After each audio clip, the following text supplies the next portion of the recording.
عزیزان گرامی قدر، محفل پاک بالکل شروع ہو چکی ہے۔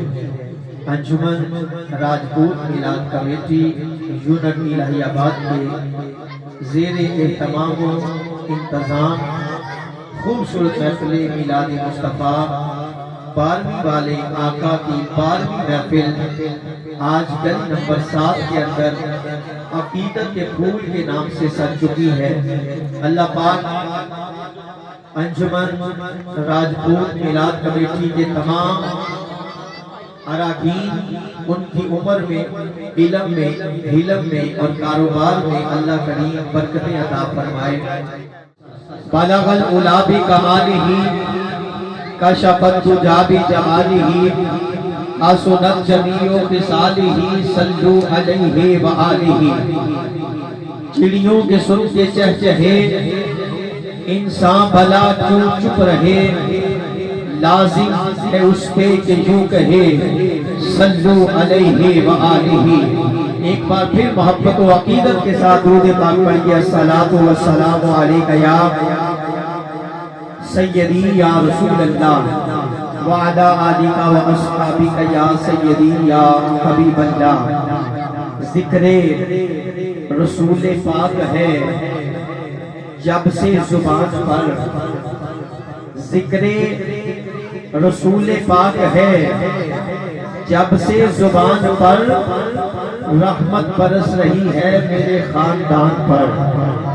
ذکر رسول پاک ہے جب سے زبان پر، رحمت برس رہی ہے میرے خاندان پر۔ اور لوگ کہتے ہیں کہ ذکر نبی سے کیا ملتا ہے، لوگ کہتے ہیں کہ ذکر نبی سے کیا ملتا ہے۔ ارے دیکھنے والی آنکھ ہو تو خود خدا ملتا ہے، دیکھنے والی آنکھ ہو تو خود خدا ملتا ہے۔ آ جاؤ رحمتوں کے خزینے کے سامنے، آ جاؤ رحمتوں کے خزینے کے سامنے، کہ پھیلے ہیں سب کے ہاتھ مدینے کے سامنے۔ اور اللہ نے شان تیار حبیب کی، کعبہ جھکا ہوا ہے مدینے کے سامنے۔ اللہ نے شان تیار حبیب کی، ارے کعبہ جھکا ہوا ہے مدینے کے سامنے۔ حضرات گرامی قدر، میرے نہایت ہی واجب الاحترام، واجب التعظیم بزرگوں، دوستوں، شمع رسالت کے پروانوں، حرم کعبہ کے پاسبانوں، ملت اسلامیہ کے متوالوں، حبیب خدا احمد مجتبیٰ جناب محمد رسول اللہ صلی اللہ علیہ وآلہ وسلم کے پیارے پیارے دیوانوں، آج کی یہ خوبصورت نورانی، روحانی، ایمانی، لاسانی اور روح پرور محفل پاک 12ویں سالانہ محفل میلاد مصطفیٰ صلی اللہ علیہ وآلہ وسلم بعنوان عقیدت کے پھول آپ کے سامنے گلی نمبر 7 محلہ الہی آباد کے اندر انعقاد پذیر ہے۔ زیر اہتمام و انتظام انجمن راجپوت میلاد کمیٹی کے تمام کارکنان، جن کی انتھک محنت آج کی اس محفل کے انگ انگ سے نظر آ رہی ہے۔ اللہ رب العزت ان نوجوانوں کی زندگیوں میں برکتیں عطا فرمائے۔ تمام احباب سے محبتانہ ادبانہ گزارش ہے کہ محفل پاک تلاوت قرآن پاک سے محفل کا آغاز ہونے لگا ہے۔ تمام دوست کو چھوڑ کر ذکر مصطفیٰ میں تشریف لے آئیں اور اپنے من کی دنیا کو آباد فرمائیں۔ آقا کریم علیہ السلام کا فرمان عالی شان ہے۔ میرے آقا صلی اللہ علیہ وآلہ وسلم نے فرمایا، اے میرے صحابہ، جب تمہارا گزر جنت کی کیاریوں سے ہو تو ان میں سے کچھ لے لیا کرو۔ عرض کی آقا جنت کی کیاریاں کیا ہیں؟ عرض کی آقا جنت کی کیاریاں کون سی ہیں؟ میرے آقا نے فرمایا وہ محفل کہ جس میں اللہ اور اس کے رسول کا ذکر ہوتا ہے وہ جنت کی کیاری ہوتی ہے۔ وہ جنت کی تیاری ہوتی ہے. اس لیے جہاں بھی تمہیں وہ محفل ملے تو اس محفل میں بیٹھ جایا کرو, کچھ وقت گزارا کرو.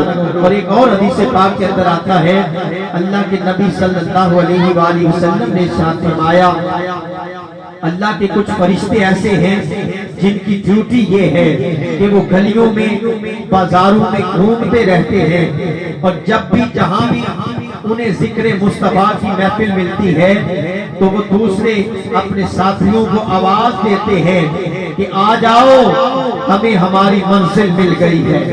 اور پھر وہ محفل میں بیٹھ جاتے ہیں. جب تک محفل ہوتی رہتی ہے فرشتے نازل ہوتے رہتے ہیں, بلکہ حدیث پاک کے الفاظ ہیں, میرے آقا نے فرمایا کہ محفل سے لے کر آسمان تک پھر فرشتے ہی فرشتے ہوتے ہیں. یعنی اگر ذکر مصطفیٰ کی محفل میں لوگ کم بھی ہوں تو کوئی بات نہیں, کیونکہ اس محفل کی رونق کو بڑھانے کے لیے اللہ آسمان سے فرشتوں کو بھیج دیا کرتا ہے, اور وہ فرشتے پھر محفل میں شریک رہتے ہیں. اور جب محفل کے اختتام پر وہ اللہ کی بارگاہ میں حاضر ہوتے ہیں تو رب پوچھتا ہے, فرشتوں کہاں سے آئے ہو, کہاں سے آئے ہو. اللہ جانتا ہے لیکن پھر بھی پوچھتا ہے کہاں سے آئے ہو. فرشتے عرض کرتے ہیں, مولا الہی آباد کی گلی نمبر 7 سے آئے ہیں, وہاں تیرے بندے تیرا اور تیرے محبوب کا ذکر کر رہے تھے. حدیث پاک کا مفہوم ہے, رب تعالیٰ فرمائے گا, فرشتوں کیا ان میرے بندوں نے مجھے دیکھا, میرے محبوب کو دیکھا؟ وہ عرض کرتے ہیں, مولا دیکھا تو نہیں ہے. رب فرمائے گا, اگر دیکھ لیتے تو پھر کیا کرتے؟ وہ عرض کرتے ہیں, مولا جس طرح وہ تیرا اور تیرے حبیب کا ذکر کر رہے تھے, ہمیں یقین ہے کہ اگر وہ تجھے اور تیرے محبوب کو دیکھ گواہ ہو جاؤ, میں نے ان تمام کو بخش دیا, تمام کو بخش دیا. اب فرشتے عرض کرتے ہیں, مولا سبھی کو بخش دیا, سبھی کو معاف کر دیا. ان میں تو ایک بندہ ایسا بھی تھا جو تیرے اور تیرے محبوب کے ذکر کے لیے نہیں آیا تھا, وہ تو اپنے کسی کام سے آیا تھا, اپنے کام کی وجہ سے بیٹھ گیا, کیا مولا اسے بھی بخش دیا؟ فرمائے گا, فرشتوں گواہ ہو جاؤ, یہ وہ محفل ہے اس میں بدبخت آتا نہیں ہے, اور جو بدبخت آ جائے وہ بدبخت رہتا نہیں ہے. فرشتوں گواہ ہو جاؤ, میں نے اسے بھی بخش دیا ہے. تو اس لیے میرے بھائیوں, یہ محفل وہ ہے جس میں ہر کوئی آ بھی نہیں سکتا, کیونکہ محبوب کی محفل کو محبوب سجاتے ہیں. آتے ہیں وہی جن کو سرکار بلاتے ہیں, اور یہ لوگ خدا شاہد قسمت کے سکندر ہیں جو شاہد عالم کا میلاد مناتے ہیں.